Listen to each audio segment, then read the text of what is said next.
네, 이 말씀을 중심으로 서로 무난하라라는 제목으로 함께 말씀의 은혜를 나누고자 합니다. 오늘 설교에는 제가 4가지의 주제를 다루게 될 거예요. 그래서 여러분들이 그 4가지 주제를 잘 찾아서 기록해 보셨으면 좋겠습니다.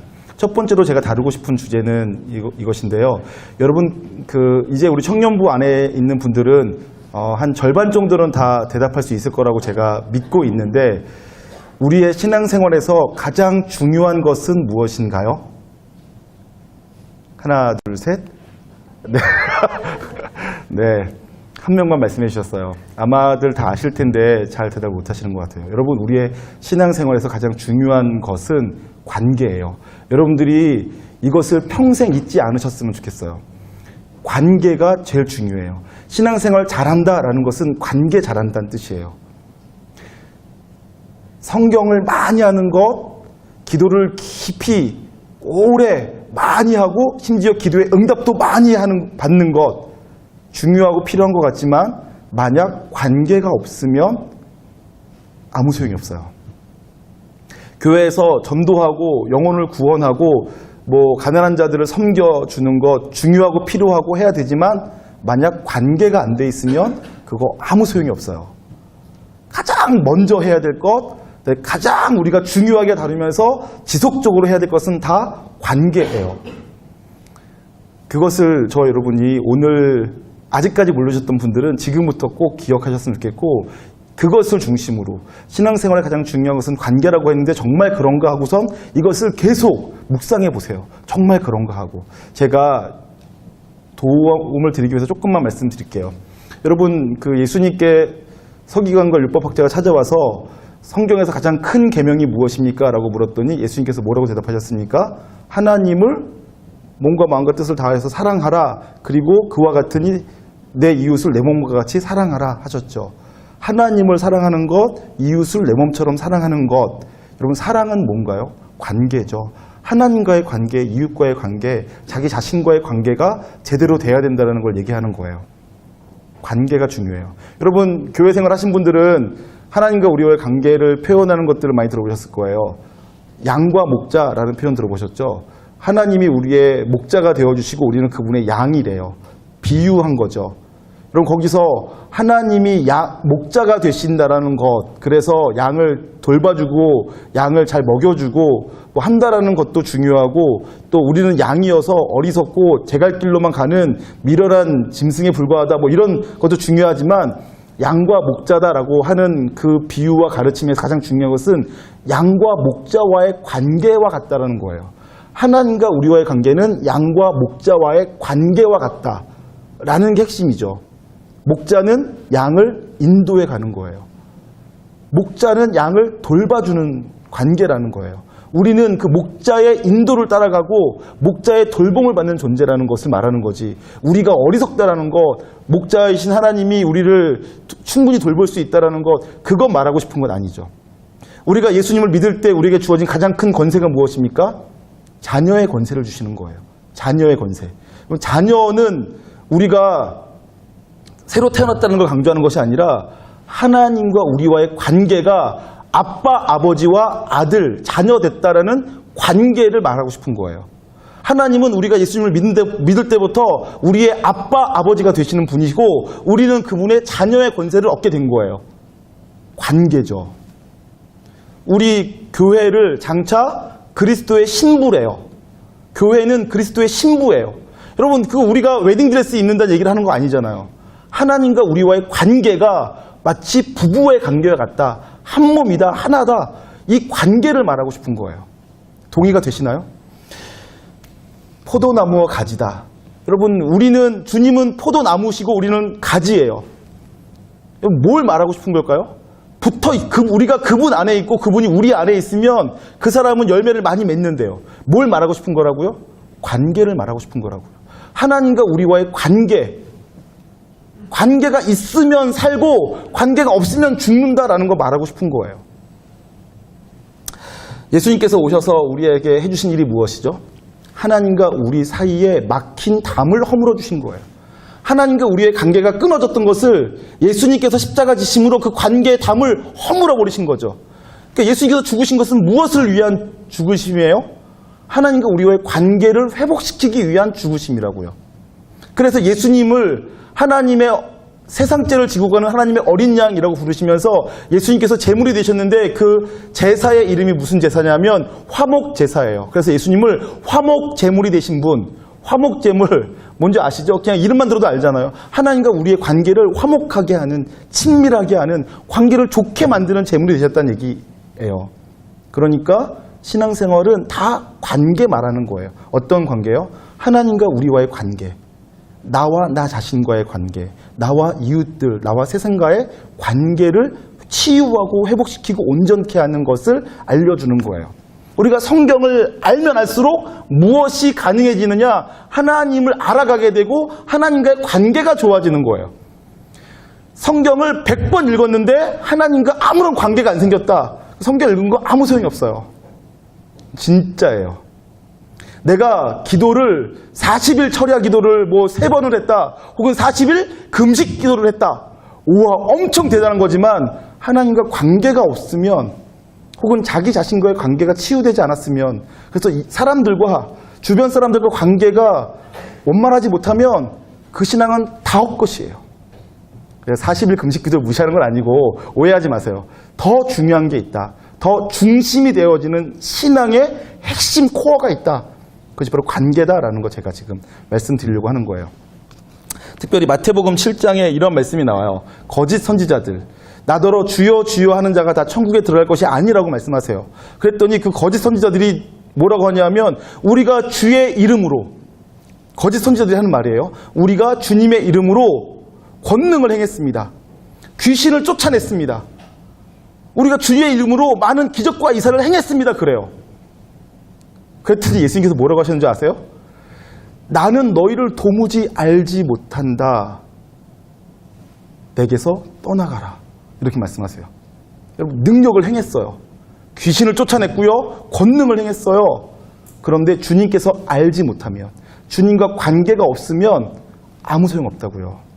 그거는 제가 한번 확인시켜 드릴게요. 마태복음 7장 15절부터 제가 이렇게 읽어 드릴게요.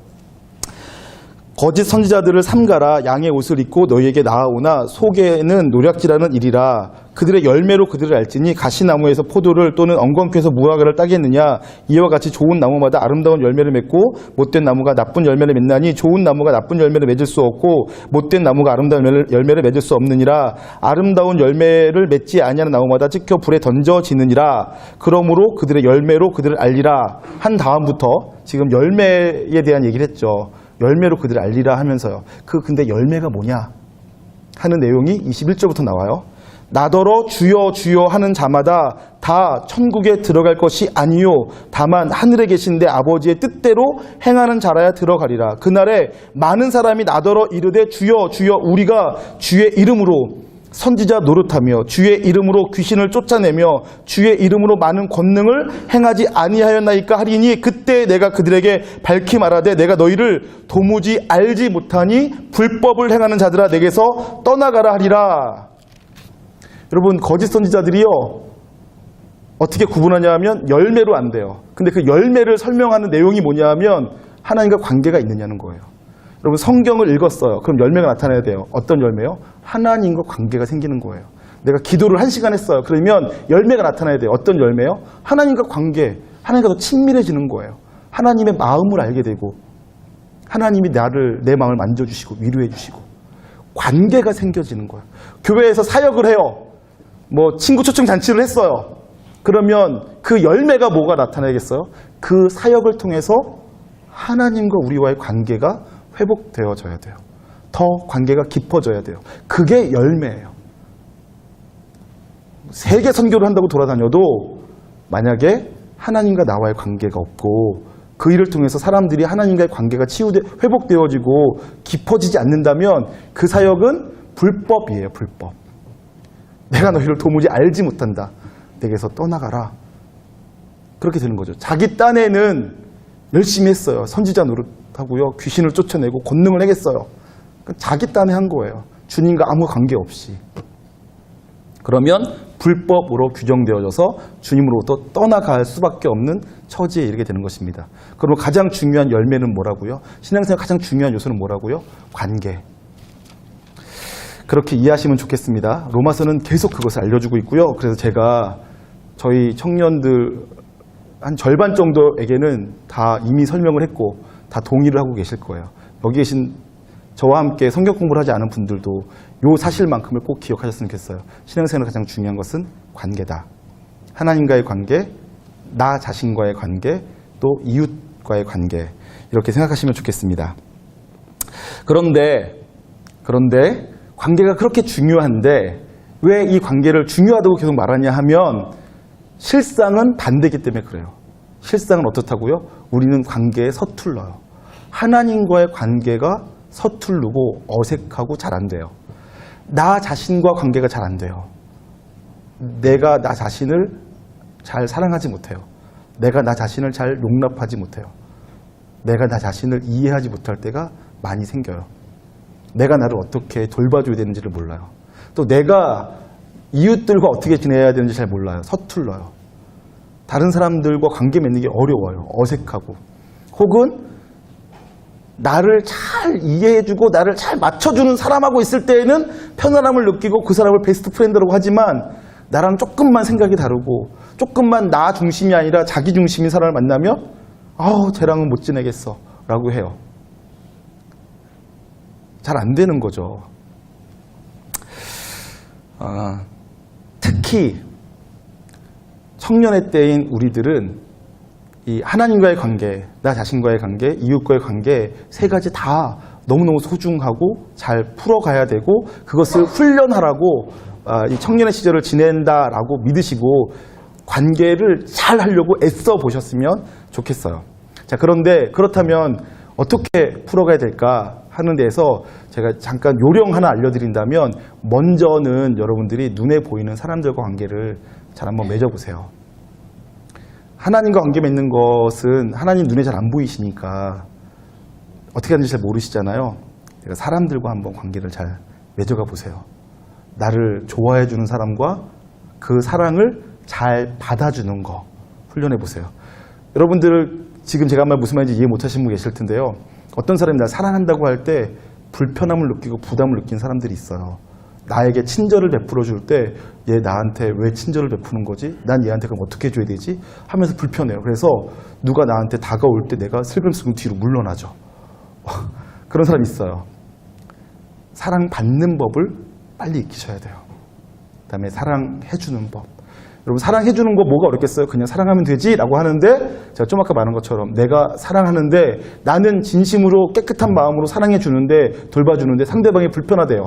그럼 어떻게 해야 돼요? 배우셔야 돼요. 그 상대방이 어떻게 해야지 사랑을 잘 받는가 배우고 훈련하셔야 되죠. 그리고 이제 더 중요한 거 죄인, 연약한 사람, 나를 힘겹게 하는 사람은 내가 어떻게 받아들여야 되는가, 어떻게 그와 함께 할 수 있는가, 그를 내가 어떻게 살려내고 세워줄 수 있는가 하는 것들을 배우셔야죠. 그걸 배우려고 하다 보면 하나님께 뭐 하게 돼요? 질문하게 되고 기도하게 되고 하나님의 마음을 이해하게 되죠. 어떻게 해요? 하나님은 저 같은 죄인을 어떻게 사랑하셨나요? 하고요. 하나님이 날 사랑하셨던 방법으로 내가 한번 해볼게요. 그 저는 어떻게 하신 거예요? 나는 어떻게 바꾸신 거예요? 라고 질문하게 되고 물어보게 되고 그래서 이웃을 사랑하려고 하다가 하나님 아버지의 마음을 알게 되는 거예요. 여러분들은 아마 거의 모르실 텐데 여기 앉아 계신 분 중에 한 두세 분만 아실 것 같아요. 애를 낳아 키워봤더니 아빠의 마음 알겠더라고요. 애 낳아서 키워보기 전에는 안다고 하지만 몰랐어요. 근데 애 낳아서 키워보니까 알겠는 게 있어요.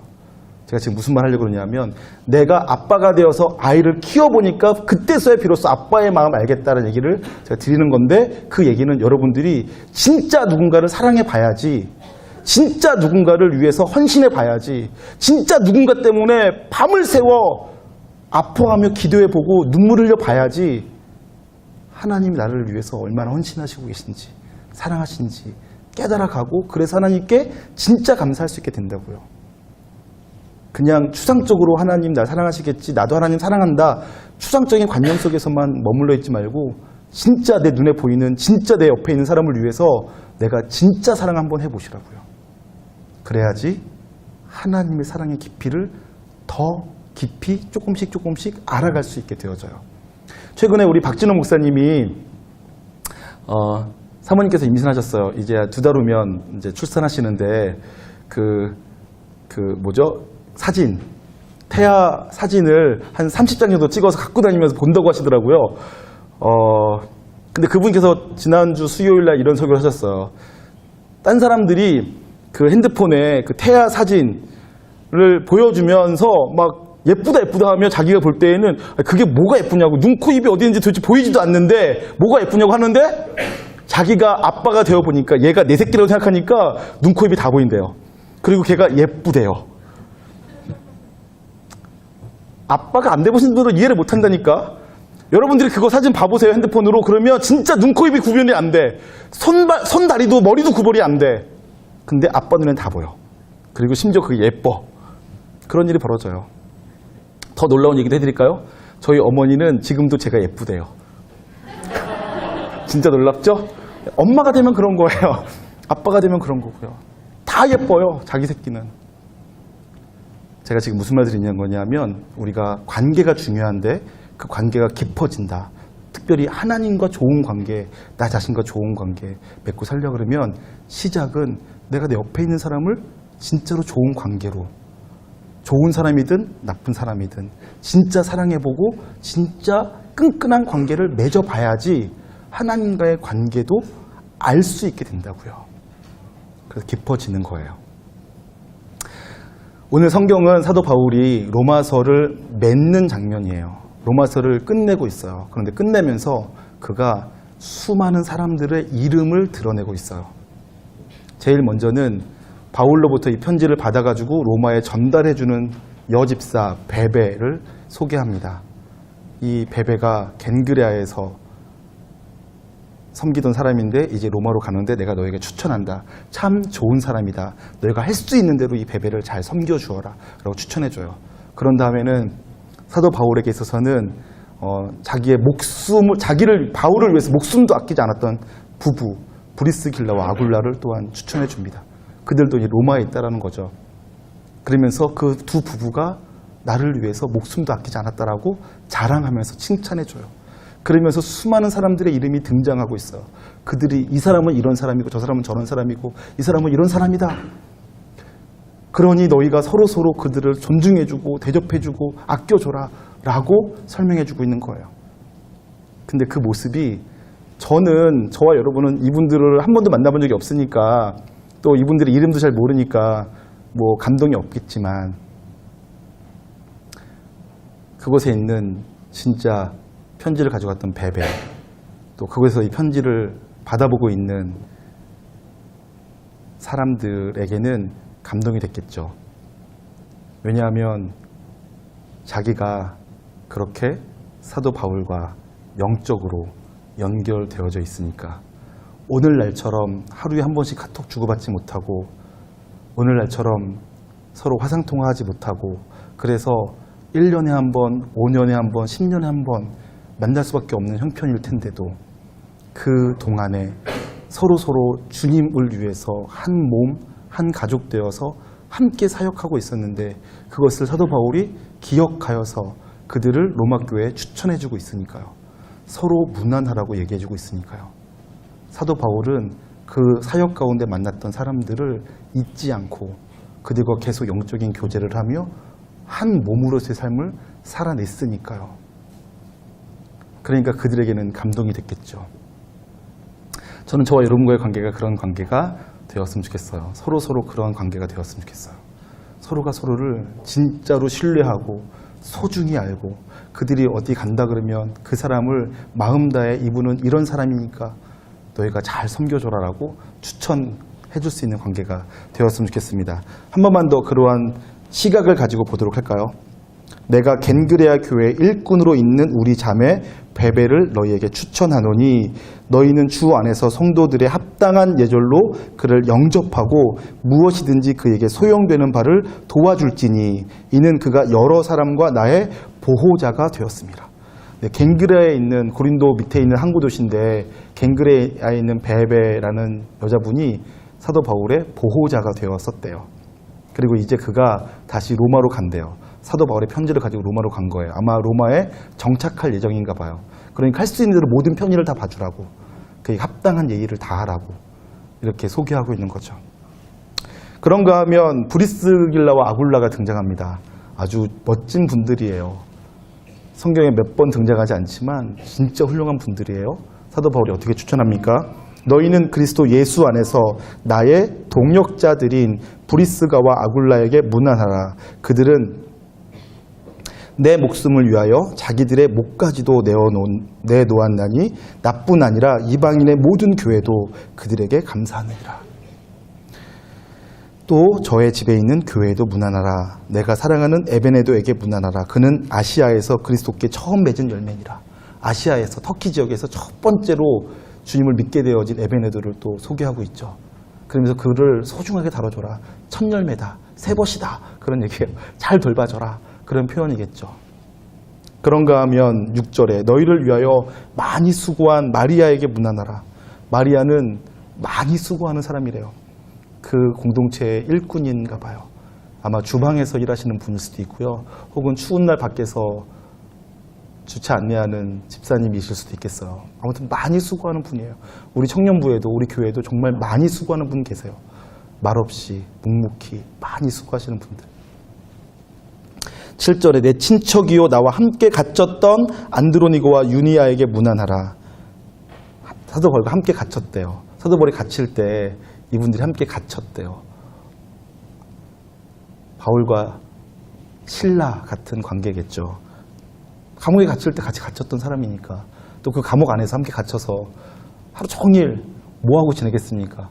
서로 같이 찬양하고 기도하고 삶을 나누고 성경 공부하고 그러면서 지내지 않았겠어요? 나와 함께 갇혔던 안드로니고와 유니아에게 문안하라. 그들은 사도들에게 존중이 여겨지고 또한 나보다 먼저 그리스도 안에 있는 자라. 사도 바울보다 먼저 주 안에 있었던 자래요. 실라와 같은 자라는 얘기겠죠. 또 주 안에서 내 사랑하는 암블리아에게 문안하라. 또 그리스도 안에서 우리의 동역자인 우르바누와 나의 사랑하는 스다구에게 문안하라. 또 그리스도 안에서 인정을 받은 에벨레에게 문안하라. 아리스토블루의 권속에게 문안하라 하면서 쭉 서로가 서로를 소개하고 있어요. 저와 여러분이 이렇게 서로를 사랑하고 인정하고 돌봐주는 복된 관계, 서로 존중하고 보살피고 또 교제하는 그런 관계 되셨으면 좋겠습니다. 여러분, 그런데 사도신경에 보면 우리가 사도신경으로 신앙 고백할 때 거룩한 공회와 성도가 서로 교통하는 것과 라는 구절이 있어요. 기억나시나요? 거룩한 공회라고 할 때 공회는 카톨릭을 말해요. 영어로는 카톨릭이에요. 그 카톨릭이라는 것은 뭐냐면 온 교회, 모든 교회를 말하는 거예요. 그러니까 우리가 교제해야 될 대상은 부평중앙교회 미커만이 아니라 이 땅에 있는 모든 그리스도인들은 다 거룩한 교회예요. 하나의 교회. 저쪽에 있는 갈보리교회든 화랑교회든 또 무슨 부평감리교회든 부광감리교회든 다 거룩한 공회라고요. 우리는 그것을 믿는다라는 거예요. 모든 교회가 각 지역마다 다 따로따로 떨어져 있고 어떤 교회는 큰 교회고 어떤 교회는 작은 교회여도 그 모든 교회가 예수 그리스도를 머리로 한 하나의 교회라는 것을 믿는다라는 것이 사도신경에서의 거룩한 공회를 믿는다라는 거예요. 저와 여러분은 거룩한 공회를 믿는 사람들이에요. 모든 그리스도인들은 다 한 몸이라는 것을 믿는다라는 거죠. 저와 여러분이 그 믿음대로 사셨으면 좋겠어요. 근데 잘 안 되죠. 왜냐하면 제가 가끔씩 저 스스로에게 놀라는데 버스에서 어떤 분이 성경책을 읽고 계세요. 그럼 제 마음속으로 되게 반가워요. 와, 그리스도인인가 보다. 버스에서 성경책을 읽다니. 그러면 제가 가가지고 안녕하세요. 훌륭하시군요. 저도 그리스도인이에요. 우리 함께 교제합시다. 이러고 싶은 마음은 굴뚝 같으나 안 돼요. 그냥 못 본 척하고 말씀 잘 읽다 가세요 하고서는 속으로만 하고서는 그냥 내리는 거죠. 지하철에서 누가 말씀을 읽고 계세요. 그러면 정말 반갑죠. 그런데 그에게 다가가가지고 옆에 앉아가지고 저도 그리스도인입니다. 인천에 있는 부평중앙교회 다녀요. 신앙생활 언제부터 시작하셨어요? 예수님 믿고 살아가는 거 힘들지 않으세요? 이렇게 인사라도 나누고 싶은 마음은 있으나 안 돼요. 왜냐하면 우리가 서로 우리가 거룩한 공예라는 걸 잘 몰라서이기도 하고, 그리고 또 몇 가지 이유들 때문에 잘 안 되죠. 근데 저는 아주 이상적인 거긴 하지만 온 세상에 있는 모든 그리스도인들이 우리가 그리스도인이라는 이유만으로 진짜 한 가족, 진짜 한 몸 되는 것을 경험할 수 있었으면 좋겠어요. 소망이에요. 이게 어떻게 가능하냐 하는 게 오늘 성경에 잠깐 힌트가 나와 있어요. 모든 교회, 그러니까 거룩한 교회이고 그다음에 서로 교통하는 것을 우리가 믿는 사람답게 살아가는 것이 어떻게 가능하냐 하는 것에 대한 힌트가 여기 나와 있는데, 사도 바울이 지금 서로서로 소개하는데 소개하는 이름이 나올 때마다 항상 그 앞에 따라 나오는 수식어가 있어요. 뭐죠? 발견하신 분 혹시 계신가요? 뭐라고요? 뭐라고 말하셨는데 잘 안 들리네요. 주 안에서이죠. 주 안에서. 주 안에서 사랑하는 누구누구, 주 안에서 형제된 누구누구, 주 안에서 나의 동역자된 누구누구. 이 모든 사람들은 서로 했던 사역은 다르고 또 그 관계가 친척도 있고 동역자도 있고 뭐 그 제자도 있고 하지만 그 모든 사람이 엮여 있는 하나의 공통 분모는 주 안에서입니다. 그리고 저와 여러분이 그 주 안에서라는 말이 얼마나 대단한 말인지 날마다 좀 경험하셨으면 좋겠어요. 내가 주 안에 있다는 것이 나의 삶을 어떻게 바꾸는지, 또 그가 주 안에 있다면 그가 얼마나 아름다운 사람인지, 이런 것들이 경험되었으면 좋겠어요. 제가 볼 때 아직은 우리 안에 어려운 일이에요. 다 주 안에 있지만 내가 주 안에 있다는 것이 얼마나 놀라운 힘이고 능력이고 가치인지를 아직은 잘 모르는 것 같아요. 차근차근 배워가도록 하고요. 그것 때문에 다른 건 몰라도 그 사람이 부자인지 가난한지, 많이 배웠든지 못 배웠든지, 키가 크든지 작든지, 잘생겼든지 못생겼든지, 피부가 도자기처럼 맨들맨들하든지 모래바닥처럼 거칠거칠하든지 상관없이 주 안에 있다라는 이유만으로 우리가 한 몸, 한 가족인 것이 확인되어지고, 그래서 정말 아름다운 교제를 할 수 있는 그런 관계 되어졌으면 좋겠습니다. 자, 그래서 사도 바울은 이 모든 관계들을 우리에게 잘 설명해주고 있고, 그 관계가 가능했던 이유로 주 안에서라는 것들을 보여주고 있어요. 이미 다 읽었으니까 또 읽으면 지루하실 테니까 눈으로만 확인해 보세요. 주 안에서, 예수 안에서, 그리스도 안에서, 또 주 안에서, 그리스도 안에서, 이런 말들이 계속 반복되어지고 있습니다. 그것이 사도 바울이 이들과 관계 맺는 방식이었어요. 서로 무난하는 방식. 한 가지만 짧게 나눌 텐데요. 사도 바울을 생각할 때 제가 참 굉장하다, 대단하다, 멋있다라고 제가 신뢰하고 인정하고 존경하는데, 그 이유가 뭐냐면 예수님을 만난 다음에 3년간 아라비아 강에서 묵상하고서는 내적인 확신이 딱 드는 순간부터 평생을 주를 위해 살아가요. 주를 위해서 전심전력으로 달려가는 거죠. 결혼도 하지 않고요. 결혼도 하지 않고 평생 주를 위해 살아가요. 그러다가는 순교자가 돼요. 그때까지 끊임없이 매를 맞고 못 먹고 헐벗고 굶주리고 죽음의 위협을 당해도 포기하지 않고 끝까지 그 길을 달려가는 거예요. 정말 멋지잖아요. 제가 사도 바울 진짜 멋있는 분이다, 어떻게 하면 사도 바울처럼 살게 될까, 이렇게 여러 차례 생각을 하는데, 근데 그 중에서 여러분, 사도 바울이 그렇게 멋지게 사역하며 또 그래서 수많은 교회들을 개척하고, 사실 이 전 세계 교회에 가장 큰 영향력을 끼친 분, 그러면 예수님 다음에 사도 바울인 것 같아요. 제가 생각할 때에는. 정확한지 모르겠지만 그만큼 사도 바울의 영향력이 대단하다는 거예요. 그런데 그렇게 사도 바울의 영향력이 대단할 수 있었던 데에는 사도 바울 본인도 참 대단했지만 사도 바울 옆에 오늘 우리가 읽었던 사람들이 있었기 때문에 그래요. 바울을 위해서 목숨도 아끼지 않았던 사람, 바울의 보호자가 되었던 사람, 바울로부터 복음을 듣고 바울에게 고마워하고 있는 사람, 바울과 함께 감옥에 갇혀서 같이 고통당해줬던 사람, 그런 사람들이 있었기 때문에 사도 바울이 존재한다고요. 사도 바울 혼자서 고고해서 그 모든 사역들을 이뤄낸 것이 아니라 사도 바울 그 주변에, 그 옆에, 아래 위에 수많은 사람들이 함께 했어요. 그래서 하나님의 놀라운 일들이 일어나고 펼쳐지고, 그래서 우리에게까지 이 복음이 능력 있게 증거되고 있는 것입니다. 저는 그래서 저와 여러분이 우리 주변에 있는 사람이 또 누가 사도 바울 될지 모르니까, 내 옆에 있는 사람이 혹시 또 사도 바울처럼 사역할지 모르니까 내가 할 수 있는 한 최선을 다해서 그들을 사랑해주고 섬겨주고 세워주셨으면 좋겠어요. 그리고 우리 중에 누군가가 사도 바울처럼 사역할 때 박수 쳐주고 격려해주고 그를 위해 응원해줄 수 있고 때로는 헌금도 보내줄 수 있는 그런 관계가 되었으면 좋겠습니다. 자, 오늘 서로 무난하라라는 제목으로 신앙생활은 관계가 중요하다. 하나님과의 관계, 나 자신과의 관계, 또 이웃과의 관계가 중요하다. 그런데 사실 우리는 그 관계가 좀 서투른 편이다. 관계를 잘하려면 어떻게 되는가? 하나님과 이웃과 나와 다 중요하지만 시작은 우선은 눈에 보이는 사람과 관계를 맺는 것, 훈련하는 게 중요하고 필요하다라는 얘기를 먼저 했고요. 사도 바울, 오늘 성경에서 사도 바울은 그래서 수많은 사람들과 사역하면서 계속 관계를 맺고 그 관계 맺은 사람들을 소중하게 여기고 서로 돌봐주는 관계를 맺고 살았다라는 거 성경을 통해서 확인했어요.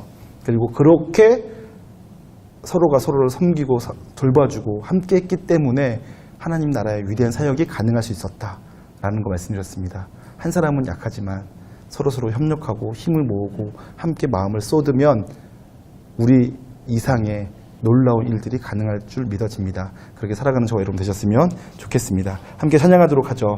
오늘은 아까 마지막에 불렀던 찬양, 은혜 아니면 살아갈 수가 없네, 한번 찬양했으면 좋겠어요. 제가 너무 좋아하는 찬양인데 우리가 살고 있는 모든 삶은 다 하나님의 은혜입니다. 하나님께서 우리에게 은혜를 베풀어 주셨기 때문에 그런데 그 은혜 아니면 살아갈 수 없네라는 찬양을 마음 다해서 찬양하고 기도하고 마치도록 하죠. 뒤에 모니터 좀 켜주실래요? 뒤에 모니터가 꺼져 있어요.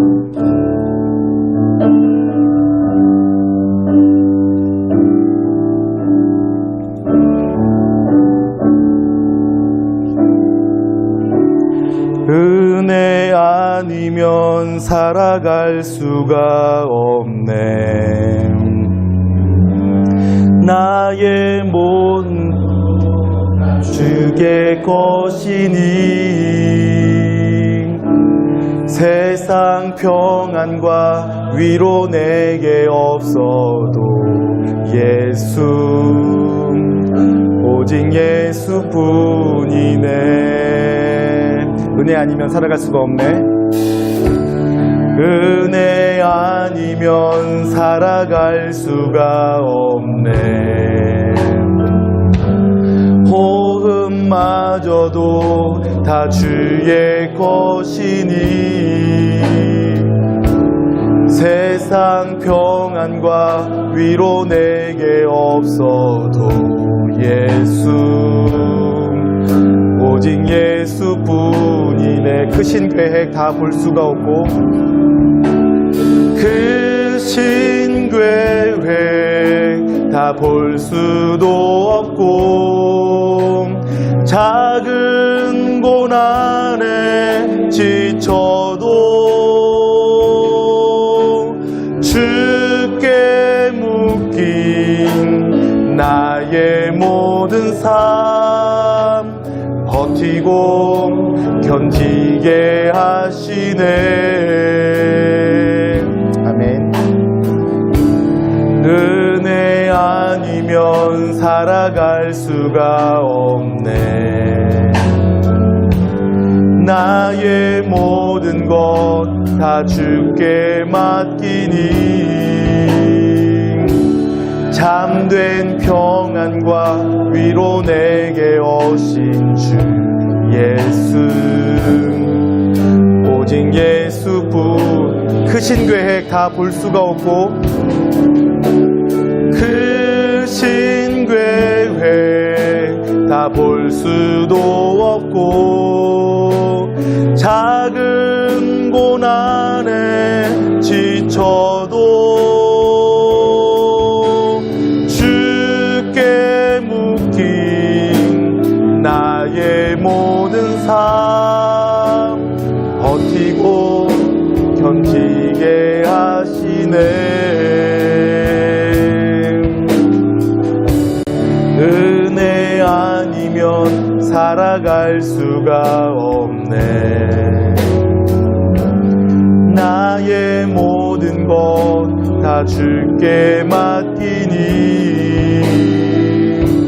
참된 평안과 위로 내게 주신 주 예수 오직 예수뿐이네. 함께 기도할게요. 함께 기도하는데 관계가 참 중요합니다. 근데 참 나는 관계에 서툴죠. 하나님과의 관계도 서툴고 나 자신과의 관계도 서툴고 또 이웃들과의 관계도 서툴러요. 심지어는 가족들과도 맨날 싸우고 살잖아요. 좋은 관계 맺는 법 잘 배울 수 있게 해달라고 기도하시고요. 그리고 힘들다고 포기하지 않게 해달라고. 관계가 서툰 거는 죄가 아니지만 나는 서툴러서 못하겠다고 피하고 숨는 것은 문제예요. 그러시면 안 되고요. 힘들어도 하나님께 지혜를 구하고 기도하며 더 좋은 관계로 만들어 가겠다고 내 가족, 내 소그룹, 또 내 주변 사람들, 직장 동료들과 좋은 관계로 나 때문에 예수님을 만나고 나 때문에 행복한 사람들 만들어주고 싶다고 그러면서 하나님과 더 좋은 관계로 발전하길 원한다고 함께 마음 모아서 기도하도록 하겠습니다.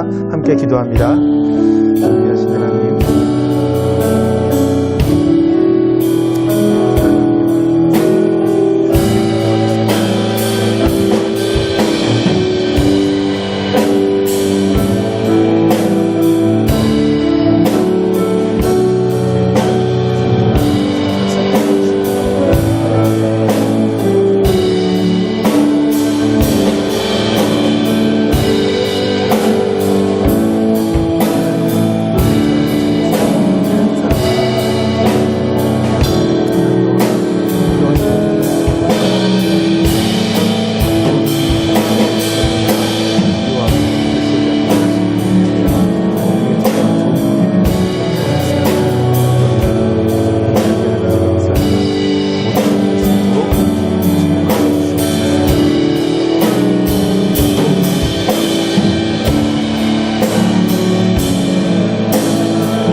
하나님 아버지, 하나님께서 먼저 저에게 찾아와 저희를 치유하시고 회복하시며 좋은 관계를 맺어주셔서 감사합니다.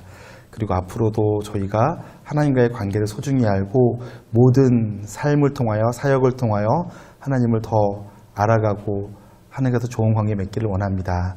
그리고 나 자신과도 좋은 관계 맺기를 원하고 또 우리 이웃들과 좋은 관계 맺기를 원합니다. 좋은 관계 맺으며 살아갈 수 있도록 또 좋은 관계를 유지할 수 있도록 지혜도 주시고 명철도 주시며 또 때로는 관계 속에서 받는 아픔과 또 고통들을 잘 이겨낼 수 있는 용기와 담력도 허락하여 주시옵소서. 사도 바울이 만나는 모든 사람들과 좋은 동역자의 관계가 되고 가족이 되어서 함께 협력하여 주님 나라를 이뤄갔던 것처럼 하나님께서 우리에게 만나게 해주신 모든 사람들을 소중하게 알고 그들과 동역자가 되고 가족이 되고 한 몸이 되어 서로 사랑하며 서로 돌보고 서로 아끼고 서로 합력하며 상생하는 관계가 되게 하여 주시옵소서. 감사드리며 존귀하신 예수님의 이름으로 기도하옵나이다. 아멘. 이제는 우리 주 예수 그리스도의 놀라우신 은혜와 하나님 아버지의 극진하신 사랑하심과 성령님의 감화, 감동, 교통하심 역사가 이곳에 있는 모든 무리들 가운데 이제로부터 영원토록 함께 있을지어다. 아멘.